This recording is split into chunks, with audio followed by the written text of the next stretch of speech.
Buenas tardes, bienvenidos a estas sesiones de webinar que comenzamos hoy. Este es el primero son dos bloques. Hoy lunes y mañana martes vamos a tener el bloque primero, que es sobre la figura de Carlos V, aspectos básicos de la figura del emperador. Bueno, en primer lugar me presento, soy Carlos Belloso, soy profesor de la Universidad de Valladolid, profesor de Historia del Derecho y soy miembro del Comité Científico de la Red de las Rutas de Carlos V, que es quien organiza estas sesiones. Unas sesiones que están dirigidas a agentes turísticos y a otro tipo de personas que también desde el punto de vista laboral pues tienen que ver con las relaciones del turismo vinculado a la figura de Carlos V a través de todas esas localidades que están en ese itinerario, en la red de Carlos V. Bien, vamos a tener esta semana, como les decía, el primer bloque, que solamente son dos sesiones, hoy la primera y mañana la segunda, a la misma hora, a las 5 de la tarde. Y a partir ya de las siguientes semanas, durante este mes de julio, vamos a tener otras 6 sesiones más en un segundo bloque. El segundo bloque está dedicado ya de una manera más práctica y más concreta a las rutas ibéricas de Carlos V. Iremos viendo pues diferentes rutas, desde la ruta de la llegada del rey Carlos en 1517, cuando llega a Tazones, Villaviciosa, otras rutas que hace dentro de la península ibérica, especialmente como es el camino de los Jerónimos o el camino de la Coronación. Y luego también, como estamos a las puertas del quinto centenario del matrimonio de Carlos V con la emperatriz Isabel, que fue en 1526 en Sevilla, también dedicaremos una sesión a esos esponsales en Sevilla y luego pues cómo se va a Granada. Terminaríamos ese segundo bloque a finales ya de julio, hablando del último viaje del emperador, cuando ha abdicado ya en su hijo una parte, en Felipe II, otra parte en su hermano, que era Fernando, y él regresa a Castilla, regresa en 1556, ese desembarco en Laredo, con el objetivo de conseguir llegar a Yuste, donde va a terminar su vida en 1558. Bien, esta es un poco la planificación de las sesiones que vamos a tener. Las sesiones voy a intentar hacerlas pues lo más divulgativas posible. Al fin y al cabo, pues no son sesiones que vayan orientadas a unos especialistas, a unos investigadores en la historia del emperador Carlos V, sino que tenemos que conseguir aunar lo que es la vida y el impacto y todo lo que tenía que ver la figura del emperador, pero pensando que el público, las personas que entiendo que me estáis escuchando, pues que tenéis una vinculación más relacionada con una proyección turística y bueno, yo creo que son unos conocimientos de cierta manera básicos para conocer mejor la figura de Carlos V y ya digo, para unirlo a esa dimensión turística que hoy día pues tiene esa proyección a través de este personaje histórico. Sí que voy a ir bastante deprisa porque son muchas las cosas que quiero decir y aunque tenemos 8 sesiones, es imposible decir todo lo que uno querría decir sobre Carlos V, entonces voy a ir muy deprisa, pero como estas sesiones van a quedar grabadas, siempre está la posibilidad después de cualquier dato, consultar cualquier referencia, pues uno busca después en la sesión y ya está, ¿no? O sea que no hay problema, ya digo, yo voy a ir bastante rápido en mis exposiciones, ¿no? Bien, la primera de ellas, que ya digo, la que tiene que ver con esos aspectos básicos del emperador y hoy nos vamos a centrar en la trascendencia histórica de la figura del emperador Carlos V. Y comienzo pues por el principio, por el nacimiento de Carlos, hijo de Juana de Castilla. Cada vez utilizamos menos eso de Juana la loca porque está empezando a quedar en desuso y bueno, ese concepto de locura pues ya es muy matizable, aunque tendría sus trastornos y demás, pero hoy día casi no nos parece un apelativo digno para la figura de la reina Juana de Castilla. Nunca utilizamos tampoco el Juana I, porque como no ha habido una Juana II, una Juana III, pues al ser ella sola, pues simplemente con decir la reina Juana es suficiente, ¿no?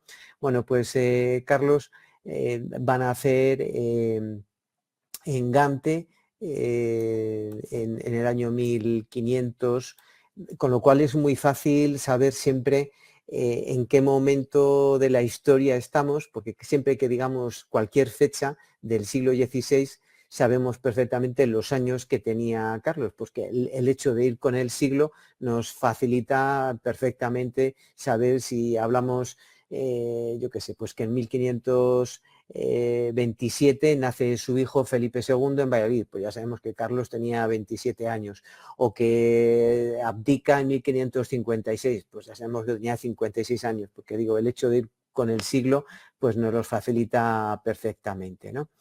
Y bueno, pues se le pone ese nombre de Carlos en memoria de su bisabuelo Carlos el Temerario, que había muerto en la famosa batalla de Nancy en 1477.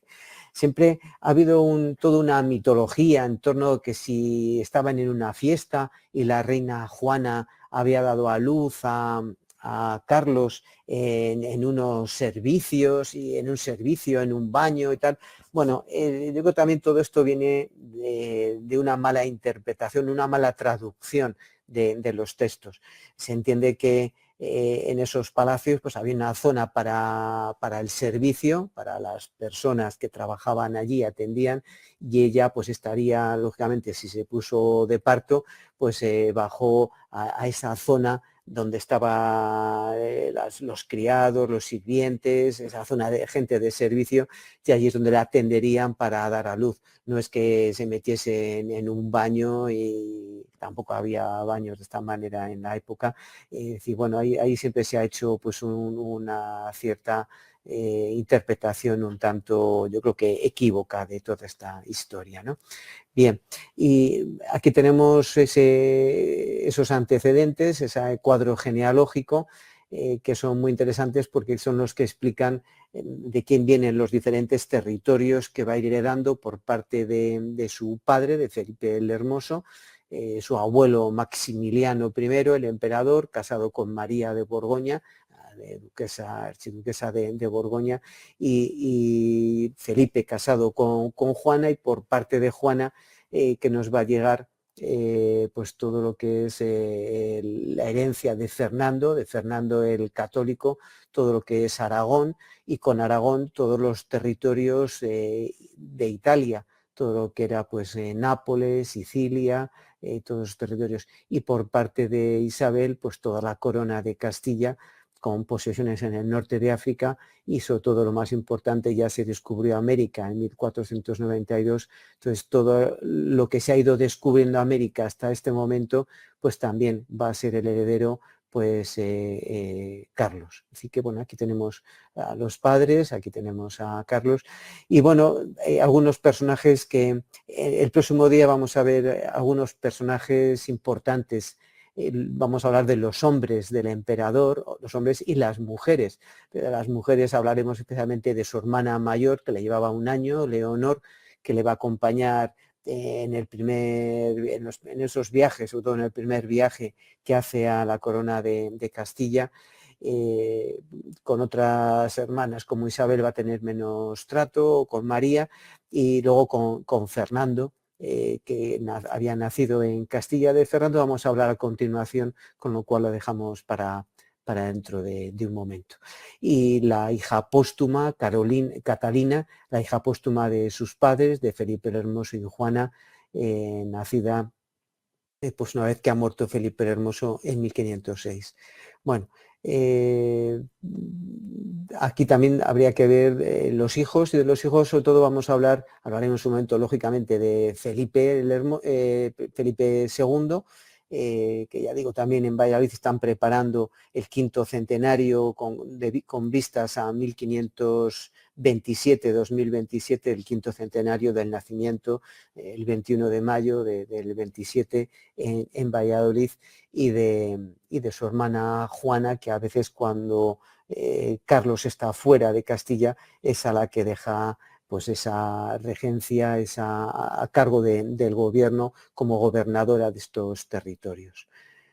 Bien, seguimos pasando.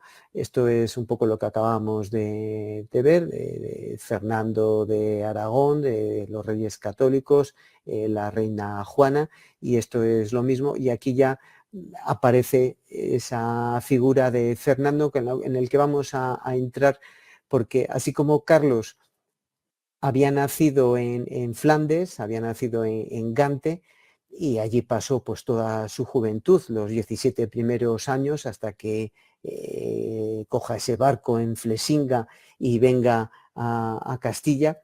Pero sin embargo, su hermano pequeño había nacido aquí en Castilla, había nacido en Alcalá de Henares, había sido educado en Simancas, y bueno, pues había muchas personas que pensaban que el futuro rey de Castilla, que iba a ser este niño, que con el tiempo pues se le había formado además casa real, tiene un ayo, a Pero Núñez, y bueno, pues se le ha formado como una corte y una casa real, y se le está educando aquí con los usos y las costumbres de Castilla, para que, bueno, era el nieto preferido de Fernando el Católico, con visos de que fuese el rey de Castilla. Pero bueno, luego la historia pues va a seguir otros derroteros, ¿no?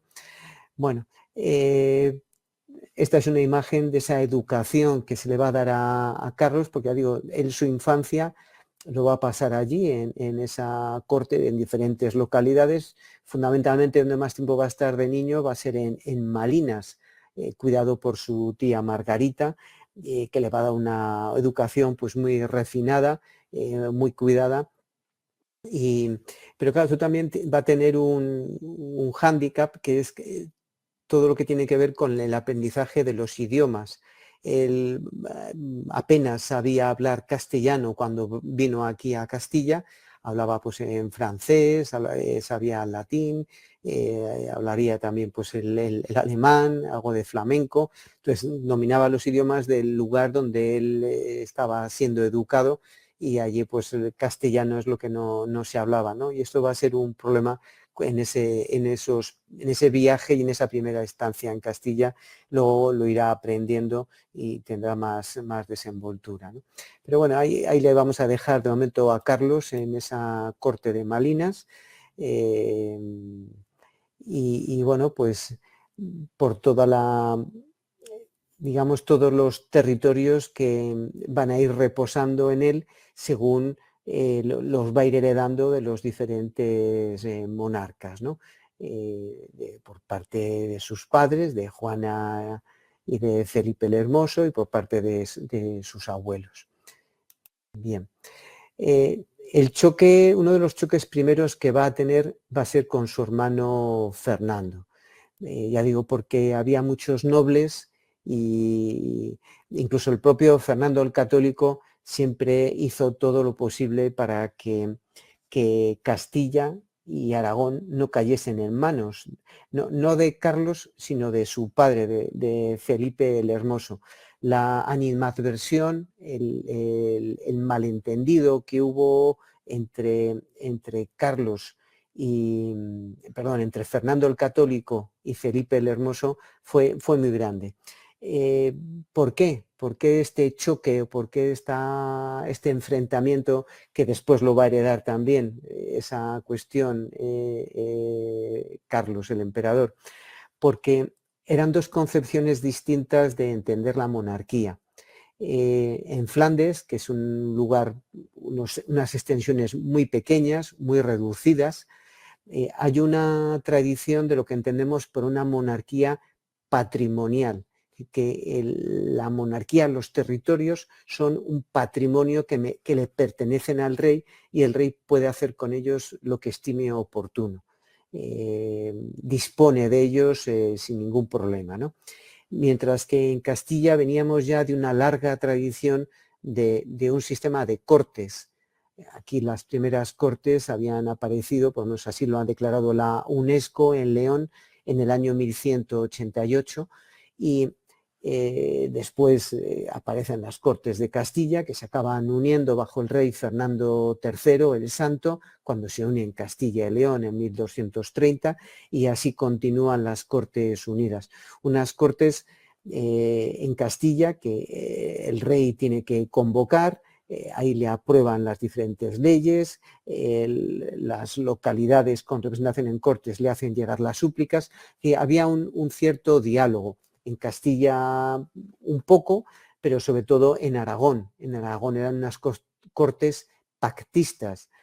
Todo lo que quería sacar adelante el rey tenía que pactarlo. Y en la corona de Aragón había tres cortes, las Cortes de Valencia, las Cortes de Barcelona y las Cortes de Zaragoza para el reino de Aragón, dentro de lo que es la corona de Aragón. Y ya digo, cualquier medida que tenga que aprobar el rey tiene que pactarlas. Bueno, pues esa era un poco la concepción que había aquí y Fernando el Católico lo entendía perfectamente, que se estaba produciendo un choque con esa otra concepción de una monarquía patrimonial que trae Felipe el Hermoso, que choca con las costumbres, con las tradiciones de Castilla y de Aragón. En cuanto muere la reina Isabel la Católica en noviembre de 1504, Fernando Católico lo primero que hace es casarse con una segunda esposa, con Germana de Foix, intenta por todos los medios tener descendencia para intentar salvar o sacar de alguna manera a Aragón de lo que era la herencia, que lo heredase su hijo y no que lo heredase, desvincularlo de Juana y de Felipe el Hermoso, ¿no? Bueno, ahí estaba ya todo este lío y todo este choque montado, y esto va a ser así, ¿no? Este cuadro, esta representación de toda la familia tenemos a Maximiliano, tenemos a la reina Juana, a Felipe el Hermoso y a sus hijos. Este cuadro es un cuadro, digamos, idealizado, no es un retrato, porque la familia nunca estuvo junta de esta manera. Carlos va a conocer a su hermano pequeño, a Fernando, le va a conocer aquí, en Mojados, en la provincia de Valladolid, cuando venga en 1517. O sea, ellos, cada uno había nacido en un sitio distinto, había sido educado en sitios distintos, no se conocían, se van a conocer aquí. Con lo cual, aquí tenemos digamos, una alegoría, un retrato, pero en cierta manera imaginario, porque nunca se dio en la realidad de esta manera, ¿no? Ahí tenemos pues, a Maximiliano, al príncipe Felipe el Hermoso, a María de Borgoña y, bueno, la hermana mayor, Leonor, Carlos y el infante Fernando, ¿no? Tenemos aquí. Bien. Lo mismo pasa con esta tabla. Es una tabla además que desapareció, que tenemos reproducciones y eso, pero que hoy día no sabemos dónde está ubicada, pero tendremos aquí a la familia así representada. El primer conflicto empieza desde que los hijos mayores de los reyes católicos van falleciendo. Fallece Isabel, fallece Juan, y el descendiente Manuel también, el niño que había nacido, y entonces la que se queda como de manera inesperada como futura reina de Castilla y de Aragón, porque ya se ha producido la unión dinástica, la que va a dar esos ambos reinos, pues va a ser Juana. Y Juana, ya digo, no era lo previsto que fuese así, pero bueno, Juana es la siguiente en la línea sucesoria, y el haberse casado con Felipe el Hermoso, muy ambicioso y bueno, pues incluso pues con cierta amistad con Francia, que era el eterno rival de Carlos y de Fernando el Católico, pues va a meter el reino de Castilla y de Aragón en esta órbita flamenca, ¿no? En cuanto muere en noviembre Isabel la Católica en el Palacio Real de Medina del Campo, se les avisa y ellos vienen y se les va a proclamar reyes aquí en Castilla. Y de hecho, pues con ese título, ¿no? Él va a ser Felipe I de Castilla, es decir, ya empieza el orden sucesorio, luego va a haber un Felipe II, tercero, cuarto, es decir, que con él empieza ya ese rey que une esos territorios y la reina Juana. Bueno, en 1506, estando en Burgos, Felipe el Hermoso muere. Aquí hay muchas leyendas y también hay muchas cuestiones ha habido muchas hipótesis. Siempre lo que se decía antes era que, bueno, que un día jugando pues un partido de juego de la pelota que hacía mucho calor, una especie de frontón o algo así, mucho calor, que bebió agua fría y que le dio como un síncope y se murió pues como por un corte de digestión, una cosa de estas, ¿no? Bueno, hay otras fuentes que insinúan que pudo ser envenenado por Fernando el Católico, que por esa mala relación que tenía con él, ¿no? Bueno, nunca hemos tenido un documento que avalen estas hipótesis, con lo cual lo dejamos ahí en esa incertidumbre. La cuestión es que muere ahí en septiembre de 1506 en el Palacio del Cordón de Burgos, y Juana se queda como reina de Castilla.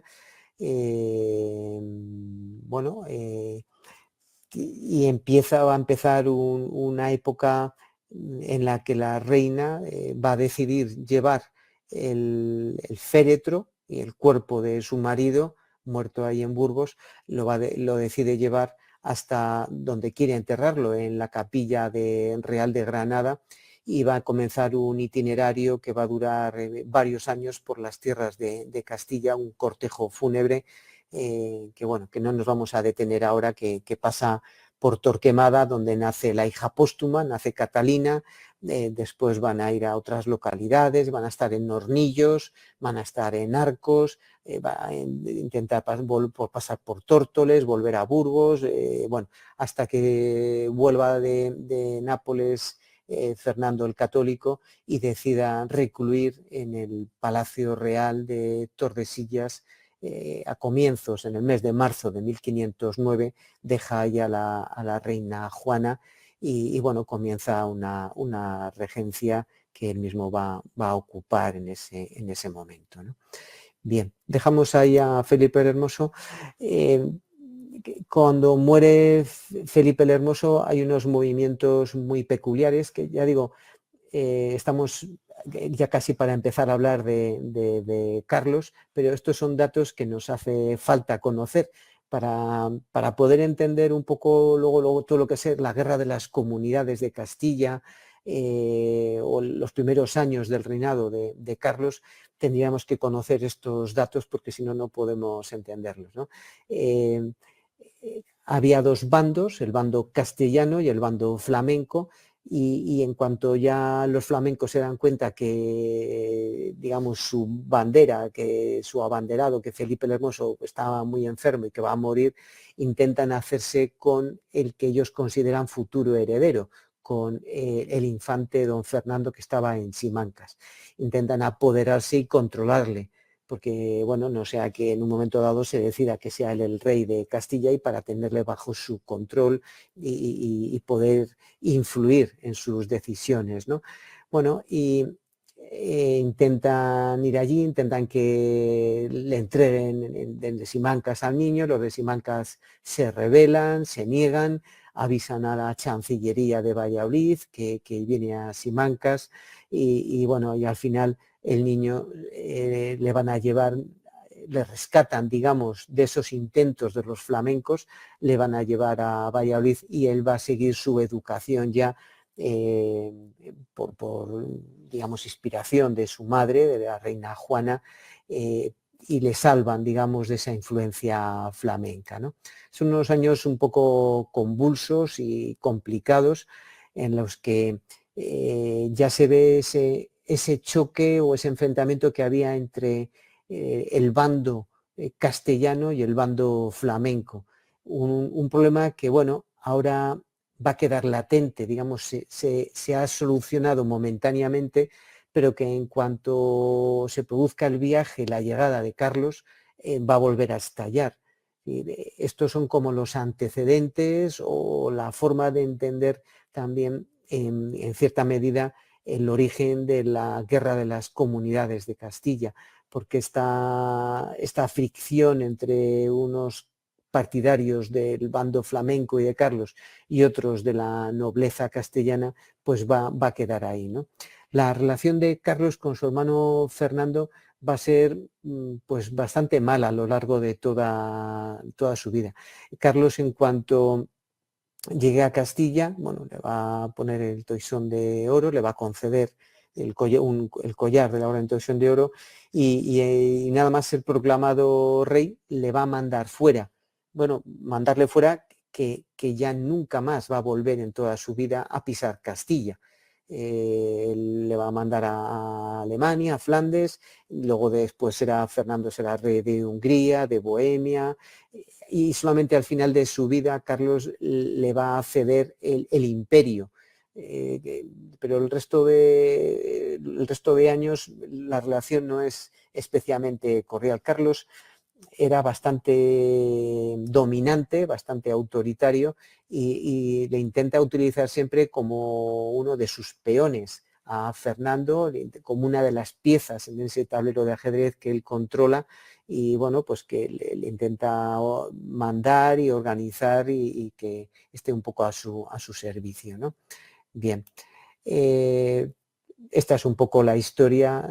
Esta imagen del archivo de Simancas, en esta época no era archivo todavía, hasta Carlos V en 1540 no se va a crear lo que es propiamente el archivo, era un castillo que había sido de la familia de los Enríquez, de los almirantes de Castilla, los señores de Río Seco, y era un castillo que va a servir luego también como prisión, y ya digo, pero es muy interesante ver ese camino hoy convertido en autovía, que además ahora se quiere pasar de 2 carriles, se quiere pasar a 3 carriles en cada sentido, pero cómo era Simancas en su momento, sin ninguna casa alrededor, y esta es una foto pues de principios del siglo XX. En el siglo XVI pues todavía más aislado estaría, ¿no? Bien.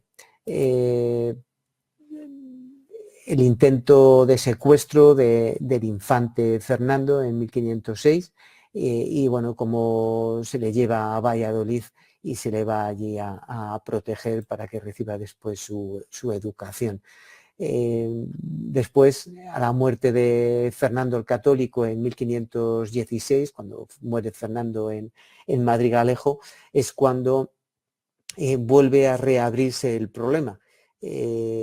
Mientras ha estado la primera regencia de Cisneros y luego el reinado de Fernando el Católico, que se hace con las riendas de Castilla, pues bueno, esto más o menos el sistema político ha estado ahí contenido, pero con la muerte de Fernando el Católico y no ha conseguido tener al final ningún hijo que haya sobrevivido con Germana de Foix, pues ahí empieza otra vez el conflicto, digamos, sucesorio, ¿no?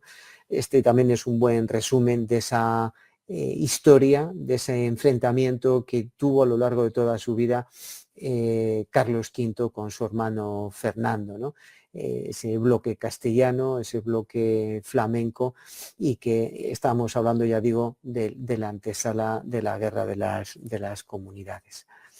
Bien, Fernando, cuando acompañaba a su hermano Carlos en el viaje para ser proclamado rey en Aragón, pues al llegar a Aranda de Duero es cuando Carlos decide ya que se marche, que tiene que irse a los puertos del norte para embarcarse en el mismo barco, en el famoso Engelen, que es el que le había traído a Carlos aquí en el primer viaje de 1517 y que ahora pues es el que tiene que coger Fernando, pero que no le pudo coger porque no se sabe si fue un accidente o si fue un sabotaje, pero el barco se quemó cuando le estaban calafateando, dándole esa brea en las junturas de las maderas y bueno, pues tuvo que hacer el viaje en otro barco, ¿no?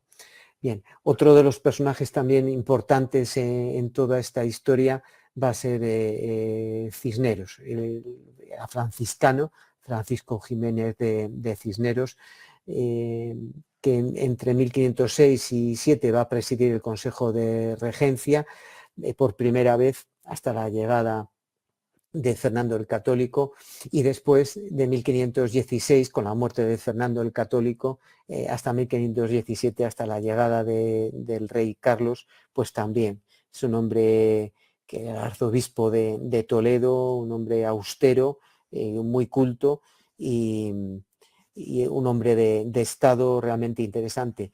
Él había peleado por todos los medios que Carlos viniese a Castilla en cuanto pudiese, cuanto antes. Había intentado mandarle barcos para que viniese para acá. Él hizo todos los esfuerzos que humanamente estuvieron en su mano para poderse entrevistar con Carlos cuando llegó aquí a Castilla, pero la muerte le sorprendió cuando estaba en Roa, iba camino hacia el norte, cuando estaba Carlos en Asturias, que ya había desembarcado, porque claro, la idea es que hubiese llegado a Laredo, en Cantabria, que hubiese desembarcado allí, pero bueno, pues no sé, por una tormenta o por lo que fuese se desvió.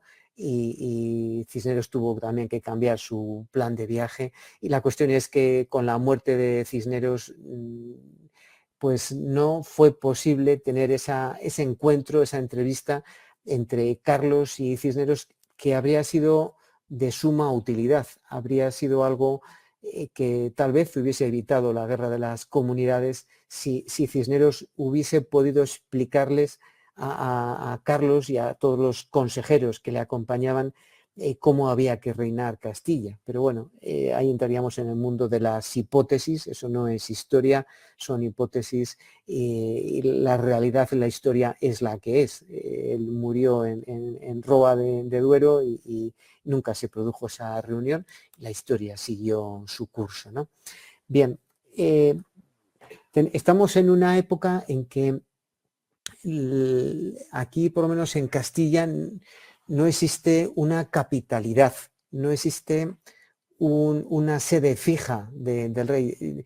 La monarquía en Castilla lleva casi 7 siglos, desde el 711 fue invadida por los musulmanes, en el 722 fue la batalla de Covadonga, que comienza un poco esa reconquista, que al principio pues es muy lenta.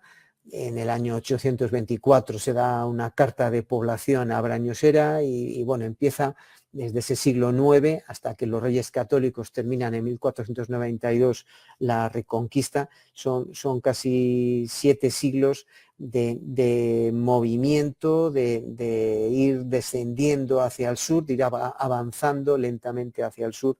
Y entonces esa itinerancia, ese movimiento, ese ir avanzando, pues ha hecho que la corte sea itinerante, que no tenga una sede estable, ¿no? Los reyes católicos no la tuvieron. Aquí vemos como ellos están pues, unos años en la campaña, se establece la base militar en Santa Fe, que está en las afueras de Granada, y desde allí, desde 1800 1882, casi fueron 10 años la conquista de Granada, hasta que se termina el 2 de enero de 1492. Entonces, cuando llegue Carlos le va a pasar lo mismo, o sea, él va a tener también una corte itinerante, no va a haber una sede fija, estable, ¿no? Y vamos a ir viendo ya por qué Carlos es una figura tan importante y tan trascendente en la historia de España, en la historia mundial, en la historia de Europa. Bien, en parte es por todos los territorios que va a ir heredando. Y les voy a ir señalando por parte de su abuelo Maximiliano, pues todo lo que tiene que ver con los Países Bajos, toda esa parte, y luego por parte de su madre lo que es el ducado de Borgoña, toda esta parte de aquí, que luego siempre va a estar en disputa con el rey de Francia, ¿no? También los derechos sobre el estado de Milán. Por parte de su abuelo materno, pues Fernando el Católico, tanto la corona de Aragón como pues el reino de Cerdeña, el reino de Sicilia, el reino de Nápoles y bueno, alguna otra posesión y algunos otros títulos que tenía de Neopatria, de Jerusalén, que son a veces títulos, pero que no son posesiones, ¿no?, territoriales. Y luego por parte de su madre, la reina Isabel la Católica, todo el reino de Castilla, que va desde Galicia, pues que baja hasta Huelva, hasta Cádiz, hasta Murcia, hasta Cartagena, y luego está todas estas plazas del norte de África, de Tánger, Melilla, Orán, no están señaladas aquí todas, pero bueno, aquí estaría Mazarquivir, Las Gelbes, Trípoli, Túnez, hay otras que se pierden, se conquistan, en fin, hay mucho movimiento aquí, ¿no? Las Islas Canarias, que se habían ya incorporado a la monarquía, a la corona de Castilla en la época de Isabel la Católica, y luego, bueno, nos faltarían todos los territorios americanos. Nos quedaría también el Reino de Navarra, que el Reino de Navarra fue un territorio que se incorporó en 1512, es decir, una vez muerta ya la reina Isabel la Católica, Fernando el Católico hace una campaña militar que, bueno, es relativamente rápida, en 1512 cuenta con una serie de bulas pontificias que dan legitimidad a toda esa... y así como todos estos reinos, el reino de Sevilla, de Jaén, el reino de Córdoba, las Islas Canarias, se habían incorporado de hecho y de derecho a la corona de Castilla. Navarra no es una incorporación, sino que es una anexión. Navarra va a mantener sus cortes, va a mantener sus instituciones, sus fueros, etcétera, etcétera. Así que, pero Navarra se incorpora, se anexiona a la corona de Castilla, ¿no?, en ese momento en 1512, luego ratificado por las Cortes de Burgos en 1515. Bien, aquí a lo mejor se puede ver un poco mejor. Cuando hablamos de corona, de la corona de Castilla, corona de Aragón, una corona es una agrupación de reinos. Es decir, que en una corona, como es la de Castilla, estarían agrupados o incorporados diferentes reinos. Pues ya digo, pues lo que había sido el reino de León, el reino de Galicia, el reino de Jaén, de Sevilla, de Murcia, todo eso, pues Navarra también, el reino de Aragón, que es, digamos, la corona de Aragón.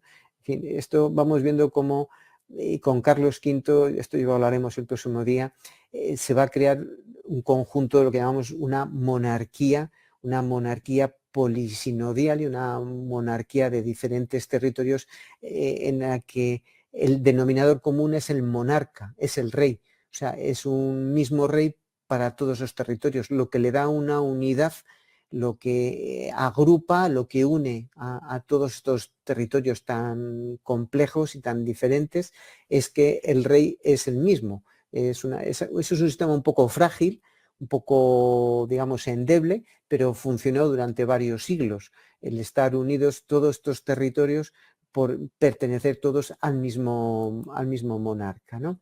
Bueno, ahí vemos lo que son los dominios de los Habsburgo, y luego, a partir de la coronación, cuando muere Maximiliano en 1519, queda vacante la corona imperial, se postulan varios candidatos, Enrique VIII, Francisco I, Carlos se postula, y bueno, esto es, ¿a quién nombraron? Pues al que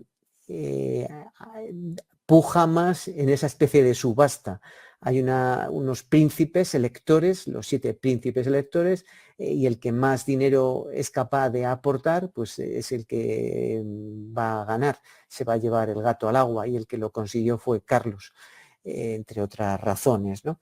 Y en 1520 Carlos V se marcha de Castilla, de esto hablaremos en los próximos días, se marcha de Castilla, emprende ese viaje a Aquisgrán para ser coronado emperador del Sacro Imperio Romano Germánico, que estas son las fronteras, estas líneas en rojo, es decir, prácticamente toda Europa, todo lo que hoy es Alemania, Polonia, bueno, y otros muchos territorios al lado del norte de Milán, acerca de la Lombardía, toda esta parte, ¿no? Bueno, aquí lo vemos un poco mejor. Esta es la herencia, los colores son las diferentes herencias, y este círculo representa pues el centro donde más influencia tuvo Carlos V. Al fin y al cabo, Carlos V, que había nacido en Gante, que va a pasar mucho tiempo viviendo en Alemania y que va pues a tener diferentes luchas. En algún momento a lo mejor hablamos de la batalla de Mühlberg en 1547 contra los protestantes y demás, pero para Carlos Europa tiene un centro, y el centro está aquí. O sea, él tiene esta mentalidad, esta formación, y él tiene esta... Entonces, Castilla y Aragón somos un poco extrarradio, estamos un poco fuera, estamos lejos, estamos un poco apartados de lo que es el centro de Europa. Entonces él le va a costar entender en el primer viaje estas costumbres, estas formas de gobernar. Va a tener que hacer un esfuerzo, tal vez en el siguiente viaje que haga, una vez que ya es coronado emperador, y cuando vuelve en 1522, es cuando yo creo que él empieza a entender un poco más lo que es Castilla, lo que es Aragón. Hay un cambio sustancial de cuando él llega con 17 años en 1517 a cuando ya vuelve como emperador en 1522. Ha habido una madurez yo creo que una comprensión de esta realidad de lo que era el imperio, ¿no? que es complejo, ¿no? Bueno, aquí tal vez lo vemos un poco mejor, pero claro, ser señor de todos estos territorios, esto es muy complicado, porque cada uno de ellos tiene su idioma, cada uno de ellos tiene sus costumbres y sus leyes y sus fueros, cada una de ellas tiene sus cortes distintas, cada una de ellas tiene su sistema jurídico, cada una de ellas tiene su parlamento, bueno, entonces es realmente complejo el dominar, el controlar, en una época en que, claro, pues si uno está en Valladolid o en Madrid y escribes una carta, un correo, ese correo pues irá por aquí desde Valencia o desde Alicante o desde Barcelona. Pues primero a lo mejor el barco llega a Baleares, de aquí o a Cerdeña, o llega nuevamente a la Liguria, a Génova, y de Génova a lo mejor ya por tierra, o el barco sigue viajando, cabotando, llega a Nápoles. O sea que se nos ha pasado un mes y medio desde lo que ha decidido el Consejo de Estado y el rey ha decidido por aquí en Castilla, hasta que se le ha comunicado al virrey de Sicilia o al virrey de Nápoles, un mes y medio. Eso, en el mejor de los casos, que haya llegado la carta, si en cualquier acción de berberiscos o de piratas este barco es interceptado, esa carta no llega. Siempre cuando llega una carta, siempre se empieza haciendo un resumen de la carta anterior para saber si estás al corriente de lo que te estoy diciendo, o a lo mejor nos hemos saltado unas cartas de correspondencia. Y luego, desde que el rey de Sicilia o de Nápoles contestan, otro mes y medio, otro mes y pico. Es decir, que las comunicaciones, por muy rápidas que queramos que sean, aunque se ponga en este momento ya la familia Taxis a organizar un sistema de postas para facilitar lo que es la correspondencia en los correos, pero hay que pensar también en los tiempos de la época, en los inviernos, en la época el mar en invierno del Mediterráneo pues es difícil también de navegar. Entonces hay que meterse en la meteorología, en los tiempos, en los desplazamientos, en los espacios, en cómo era la vida para gobernar todo este imperio en aquel momento. Eso hablando de Europa, pero si tuviésemos ya que hablar de América, aquí las flotas tienen que llegar a Canarias, y de Canarias, que ya han tardado ahí pues ahí los 15-20 días en llegar a Canarias, y de ahí pues otro mes y pico, mes y medio o a veces 2 meses, hasta que llegan a la Nueva España.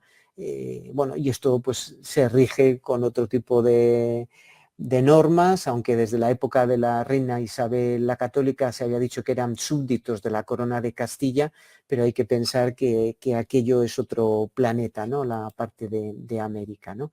Bien.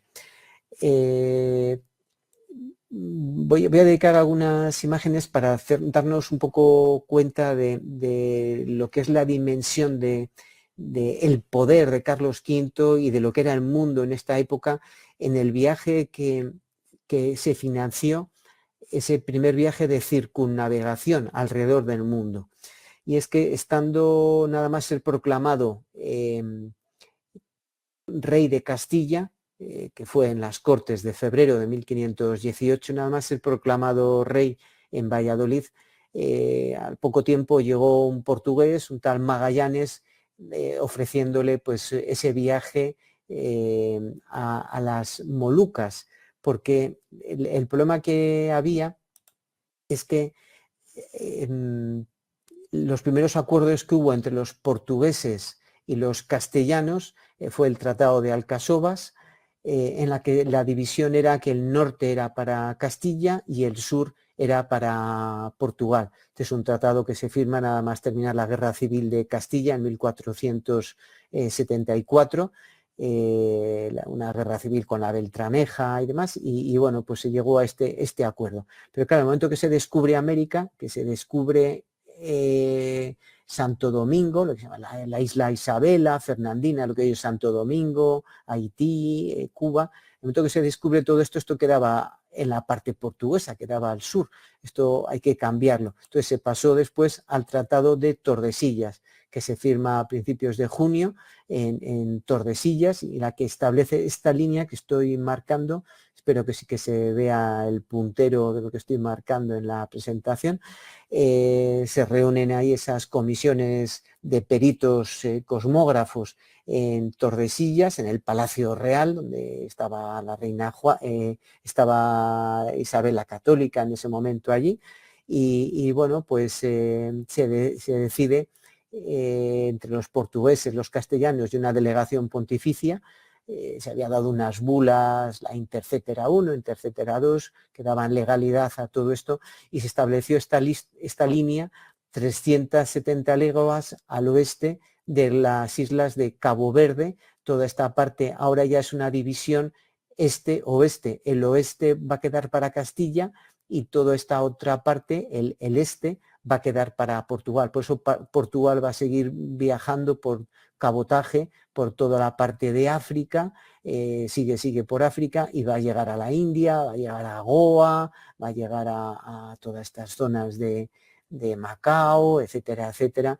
Y luego, claro, cuando se descubra esta parte, pues de repente va a aparecer Brasil, que le va a pertenecer a Portugal por esta división de Tordesillas. Con este tratado firmado ya digo en junio, pues que protestó el rey de Francia. Dijo Francisco I que en qué cláusula del testamento de Adán se contemplaba que Castilla y Portugal pudiesen dividirse el mundo. Pues en ninguna, pero en ese momento, y ya digo, bendecidos con la legitimidad que daba el Papa, que era como el árbitro, que daba un árbitro internacional que daba legitimidad a los acuerdos internacionales, pues así quedó el mundo durante varios siglos. Fernando le propone que si, voy para atrás un momento, que si conocemos este meridiano, y sabemos por dónde va el tratado de todos los días, el problema es que no sabíamos por dónde iba el contrameridiano. Por el otro lado no sabemos por dónde llegaba y qué parte quedaba para Portugal y qué parte quedaba para Castilla.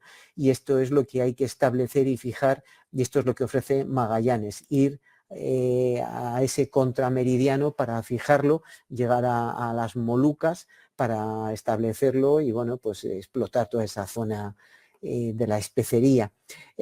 Tuvo mala suerte Magallanes, murió en un ataque de unos indígenas y entonces el que toma el mando va a ser Juan Sebastián Elcano, el que le va a sustituir, que es de Guetaria.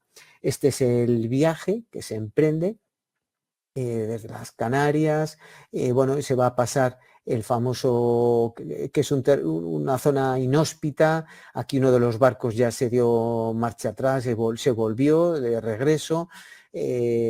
Pasar por el estrecho de Magallanes es una zona infernal y de hecho pues es una zona que casi nadie, es un lugar que hoy no se utiliza casi ni por la navegación con los barcos a motor. En esta época encima con unos barcos de madera y movidos a vela, pues tuvo que ser aquello impresionante y atravesar todo el Pacífico haciendo una escala en la isla de Guam, que fue también de España, pero que se perdió en el 1898 junto con Cuba, Filipinas y Puerto Rico. Y bueno, aquí es cuando se llega ya a las Molucas. Aquí esto es el estrecho de Magallanes, que tuvieron que ir pasando pues por esta ruta que ya digo, tuvo que ser con unas corrientes y unos vientos y unos fríos pues bastante horrorosos, ¿no?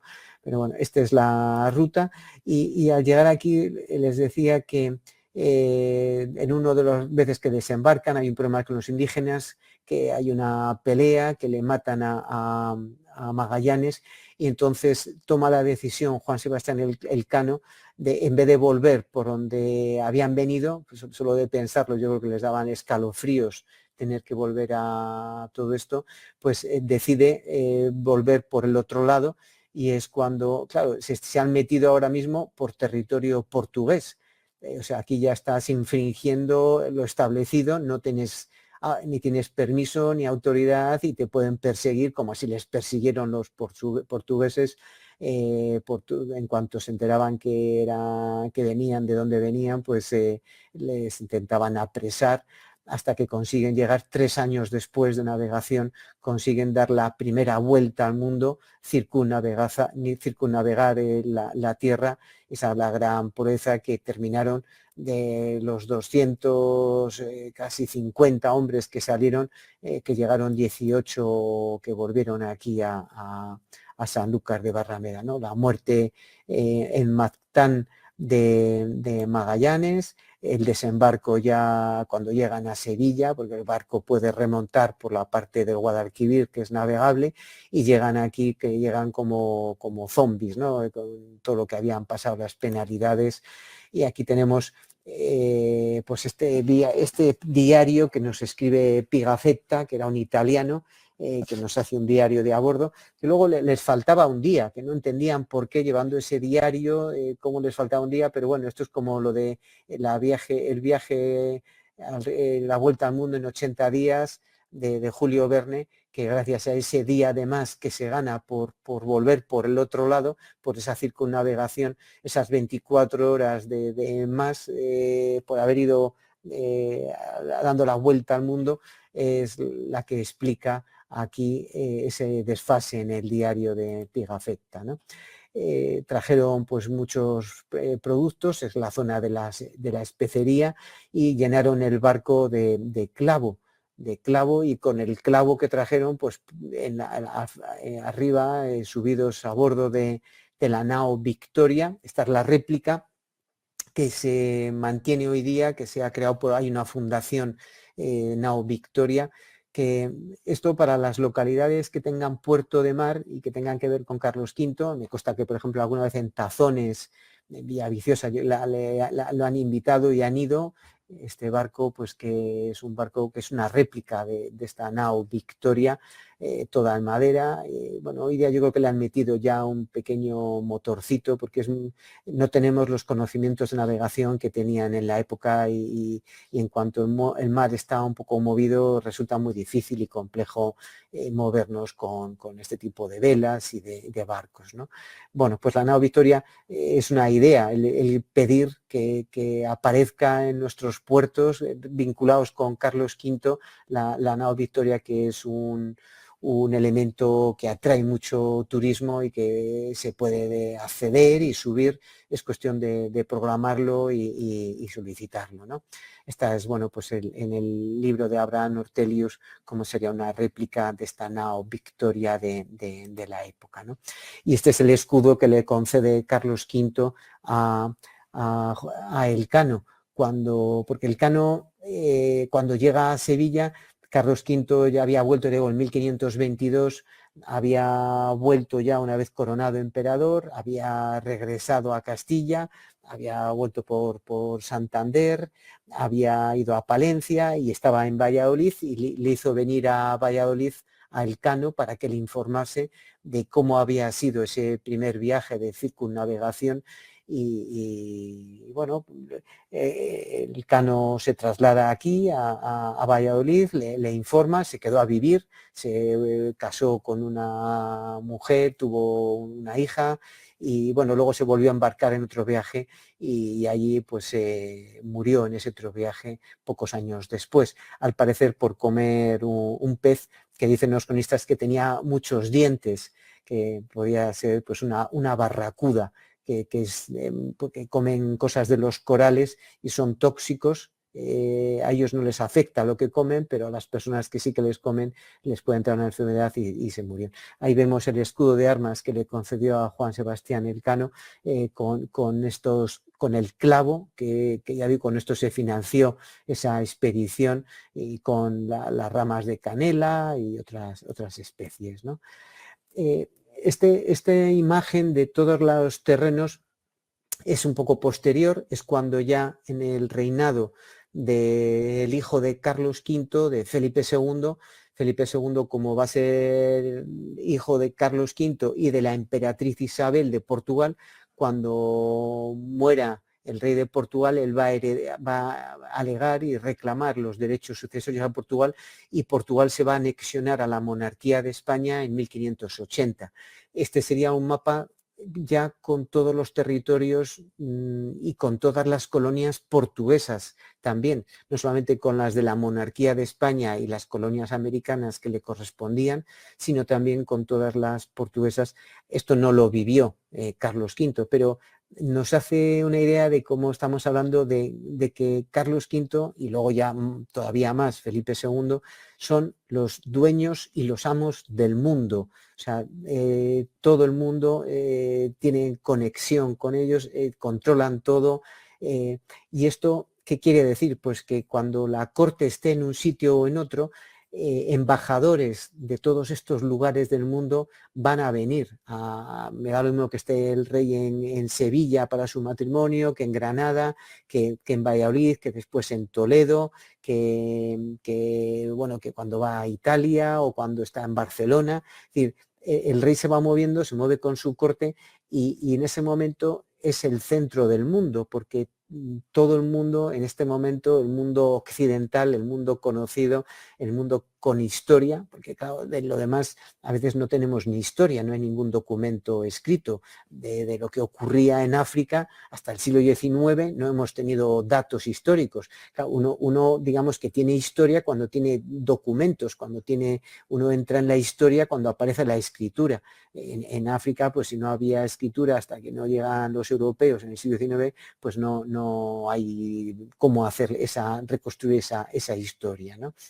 Bien, seguimos.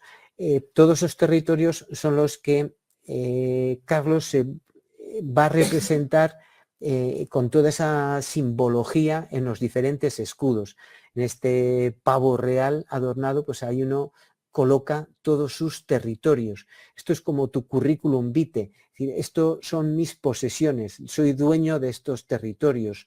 Tengo muchos ducados, muchos señoríos, muchos reinos, y soy emperador. Un emperador es un rey de reyes. Ese es un poco el sentido. Existen diferentes representaciones donde se recogen pues todos estos diferentes territorios del rey. Y esta es una de las partes en las que entro ahora para ir acabando la sesión, que ya llevamos una hora, y es un poco una de las partes que también es muy turística. Todos los muchísimos escudos que hay de Carlos V, porque prácticamente allá donde estuvo, y aunque pasase de una manera fugaz y muy poquito tiempo, va a dejar un escudo de armas, ¿no?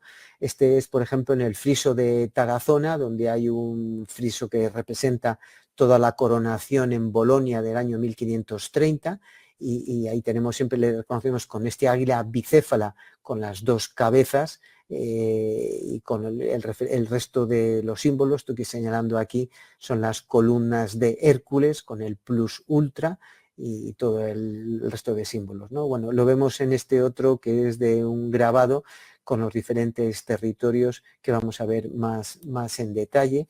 En Toledo, en el propio Gibraltar, las puertas de Gibraltar, o en Toledo, en la puerta de Bisagra, pues ahí también está ese escudo de Carlos V. Este es uno de un lugar muy poco conocido que hay en Burgos, el monasterio de Fresdeval, que es un lugar pues que está poco visitable y poco visitado, y bueno, está cerrado habitualmente, habría que reservar la visita. Y como este, ya digo, por allá donde vamos, que ha estado Carlos V, nos vamos a encontrar habitualmente uno de sus escudos, que son muy fáciles de distinguir por la corona imperial, una corona partida, por esta doble cabeza del águila bicéfala. Y lo que tenemos aquí es cuando fallece Carlos V, se le va a representar en ese cortejo fúnebre con todos sus símbolos. Aquí estamos viendo con la cruz de Borgoña, estas aspas de San Andrés. La cruz de San Andrés serían como dos palos rectos cruzados en X, forma de X. Eso es la cruz de San Andrés. Cuando en vez de ser dos palos rectos son dos troncos cruzados, eso es lo que llamamos la cruz de Borgoña, que esa es la que incorpora Felipe el Hermoso, el primero de los Habsburgo, de los Austria, el duque de Borgoña, que es la que incorpora a la monarquía de España. Y luego están las columnas de Hércules, que esas ya después de la coronación imperial de 1520, es las que Carlos va a incorporar también como sus símbolos, que una tiene una corona real y otra tiene una corona imperial, ¿no? Las coronas, el plus ultra, el más allá, por las referencias a América, ¿no? En esta, ya digo, en todo ese ceremonial del fúnebre, el cortejo fúnebre, cuando fallece Carlos V, en estos grabados se ve pues todos los diferentes reinos, la corona de Aragón, el reino de León, el reino de Castilla, es decir, que cada uno, tanto en la bandera como en las gualdrapas de los caballos, se les representa con los diferentes territorios. Si alguno de ustedes ha conseguido y ha tenido la suerte de estar en el Omegang en Bruselas, que es por estas fechas, ¿no? Por finales de junio, principios de julio, pues uno de los momentos para mí yo creo que mágicos es cuando entra toda esa comitiva a caballo y cada una de ellas representa a cada uno de los diferentes territorios que pertenecían en ese momento a la monarquía de España. Aquí lo vemos mejor, la cruz de Borgoña, las columnas de Hércules, esta es la bandera con Santiago, que era el patrono también de España y patrono de la caballería después, el águila imperial, y aquí también lo vemos en las gualdrapas del caballo, y aquí lo que vemos es junto al águila imperial, ya vamos viendo el collar de la Orden del Toisón de Oro, porque los Austrias, desde la época de Felipe el Bueno, aquí tenemos muy bien representado todo este collar, el que ostenta, el que es el gran maestre de la Orden del Toisón es el rey. En este momento, después de la guerra de sucesión, hay dos líneas del Toisón de Oro, la casa de los Austria, el archiduque Carlos de Austria, que se queda con una parte, digamos, una línea, una rama de la orden, y luego pues aquí continúan los reyes de España siendo los maestres de la orden, ¿no? Es una orden que se conceden muy pocos toisones de oro. En principio era gente que se destacaba por sus servicios a la cristiandad, y en este momento es por cuestiones destacables, ¿no? Por servicios prestados a la monarquía y por una buena relación con España. Ahí tenemos el bellocino. No me voy a meter hoy a explicar la leyenda del bellocino de oro, ni de Jasón y los argonautas, ni lo que significan los eslabones, lo podemos dejar para otro día. Pero aquí vemos las columnas de Hércules, la cruz de Borgoña con el toisón de oro, y vamos a ver si vemos aquí despacio los diferentes elementos. Es decir, ahora lo que voy a pasar, cada una de estos, este castillo, el león, las barras de Aragón, de Navarra, de las dos Sicilias, esto es a los Austrias, la Casa de Austria, esto es Borgoña antigua, Borgoña moderna, Brabante. Bueno, pues todo esto es lo que vamos a ver ahora un poco más en detalle, para que sepan un poco lo que simboliza cada uno de estos elementos que componen el escudo del emperador. Castilla, del reino de Castilla, el reino de León, la corona de Aragón con las barras, en herálica diríamos de oro y gules, que es la corona de Aragón, el reino de Navarra con las cadenas, el reino de las dos Sicilias con este águila, lo que llamamos la Astrea en Sicilia, y aquí tenemos el reino de Jerusalén y Hungría. Esta es la cruz de Jerusalén que vamos viendo, y Hungría. Bien.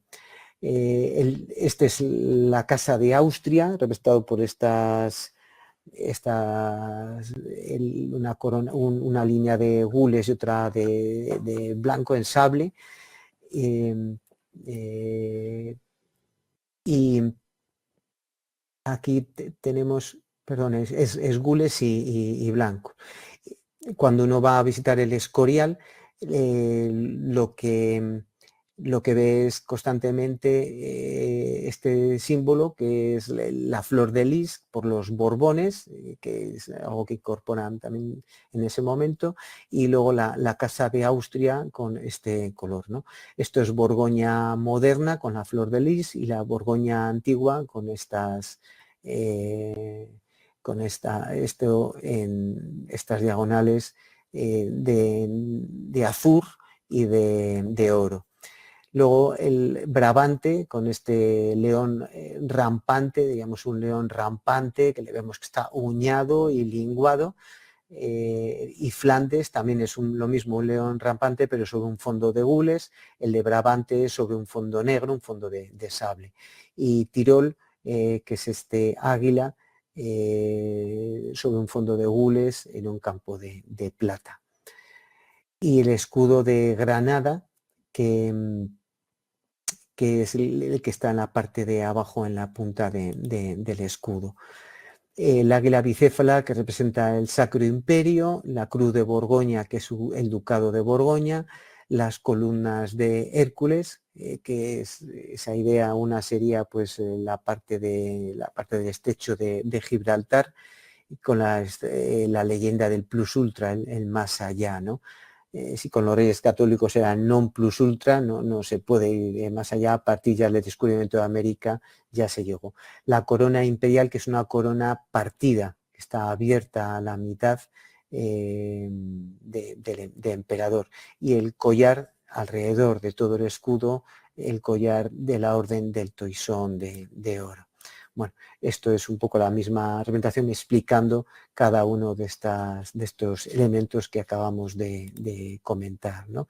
Aquí lo tienen más completo, porque unas veces se les representa con todo el escudo, con todos sus territorios, todos sus dominios, y otras veces, si el rey, por ejemplo, está en Castilla, a veces bajo este águila bicéfala, a lo mejor se le repone solamente el escudo de Castilla, por el hecho de estar en Castilla. Así que a veces no se le representa con todos los territorios, sino solamente el territorio de allí donde está el rey en ese momento, ¿no? Bueno, y quería terminar esta primera sesión con una cuestión que es un tanto conceptual. Si se puede hablar ya de España o no. Si Carlos V era Carlos, ¿por qué quinto y por qué primero? Si es primero de España, bueno, porque aquí siempre nos estamos como liando mucho, ¿no? Con todo este tema, ¿no? Bueno, la primera cuestión, ¿cuál es el título más apropiado? Pues siempre tiene precedencia el título superior sobre el inferior. Es decir, si Carlos es emperador Carlos V, tendría lo apropiado sería que nos dirijamos y que lo escribamos como Carlos V emperador. En otros casos, los primeros años, hasta que no es coronado emperador, 1517, 18, 19, y luego también, si solamente nos referimos, por ejemplo, a la corona de Castilla, a la corona de Aragón, sí que también es correcto decir el rey Carlos, porque era el rey Carlos de aquí, Carlos I. O sea que son correctas las dos cuestiones, lo único que, ante la duda, él es Carlos, a partir de octubre de 1520, él es emperador. Ya digo, un emperador es un rey de reyes, ¿no? Y lo es de España, pues vamos a ver, desde la unión dinástica de los reyes católicos se ha producido una unión dinástica, pero aquí la cuestión es otra. Aquí la cuestión, voy a pasar a este mapa, aquí hay un doble concepto. Hay un concepto que es digamos, interno o institucional, que es, funciona la corona de Castilla, que funciona con su idioma, que funciona con sus cortes, que funciona con sus instituciones, al igual que funciona la corona de Aragón, con sus cortes, con su lengua aragonesa, con sus costumbres, con sus fueros. Entonces, aquí, cuando estamos dentro de la península ibérica, siempre hablamos de la corona de Castilla, la corona de Aragón, del reino de Portugal, del reino de Navarra, pero fuera, cuando uno está fuera de la península ibérica, lo normal es que hablemos de que toda esa península ibérica son españoles, todo lo que conforma la península ibérica. Es decir, que desde la época de los romanos, que le dan ese título ya de crean la Hispania romana, toda la península ibérica es la Hispania romana. Con la invasión de los visigodos, a partir de la caída de Roma, los francos llegan a Francia y se llama Francia, los lombardos a la Lombardía, los anglos llegan a la Anglaterra y se llaman Inglaterra. Sin embargo, los visigodos no le ponen Visigodia o Visigótica a esto, se queda como Hispania, monarquía de Hispania, no le cambian el nombre, ¿no? Entonces, aquí siempre desde época romana, desde época visigoda, desde época de la Reconquista, siempre ha existido esa idea de la Hispania, de la España como el conjunto de toda la península ibérica. Pero lo mismo ocurría en Italia. En Italia no existe Italia como tal en este momento. Existe el Reino de Nápoles, el Reino de Sicilia, el Reino de Cerdeña, la República de Florencia, la República de Génova, la República de Venecia. Existen un montón, pero nosotros siempre decimos, los soldados de la península ibérica, los soldados españoles se van a Italia. Es decir, hay una realidad geográfica que van a una península de Italia o vienen de la península ibérica de España, pero vienen de donde, de Castilla o de Aragón o de Navarra, de donde sea. Así que son dos conceptos distintos. El geográfico, que sí que existe, y de hecho cuando se descubre América, se dice aquello se va a llamar Nueva España. Sí, hay una Nueva España porque ya existía ese concepto de España, aunque aquí dentro, ya digo, sigamos distinguiendo entre Castilla y Aragón, etcétera, etcétera. Esto es una cuestión, ya digo, institucional, conceptual, que hasta la llegada de los Borbones, hasta que los decretos de nueva planta y que Aragón empieza a ser unificado con Castilla, pues no se va a ir creando esa idea de España como nación, y tendríamos que esperar incluso hasta el siglo XIX, hasta la época ya de las constituciones, para hablar ya de esa nación española, y sobre todo de cuando se crean ya en el resto de Europa los estados-naciones, como ocurre también en Alemania. En Alemania en esta época existe Sajonia o Baviera o Hannover o Wittenberg, tal, pero en cambio nosotros decimos del imperio alemán como una realidad geográfica, ¿no? Bien, por terminar esta sesión, yo creo que estamos adentrándonos en un recurso turístico que es muy interesante, estos viajes de Carlos V, que es a lo que vamos a ir abriéndonos en las próximas sesiones, que es un recurso que que tiene un gran impacto, que tiene mucho atractivo, que es un argumento histórico que siempre resulta interesante, ¿no? El visitarlo todo esto. Y con estos temas, con esta proyección turística de toda esta historia, es con la que continuaremos en los próximos días, ¿no? Y por mi parte, nada más. No sé si alguien quiere hacer algún tipo de pregunta. Voy a leer el chat. No hay ninguna pregunta. Si alguien quiere hacer alguna pregunta, pues que aproveche el chat para hacerlo, y si no, pues daríamos por finalizada aquí la sesión y mañana continuamos con la segunda.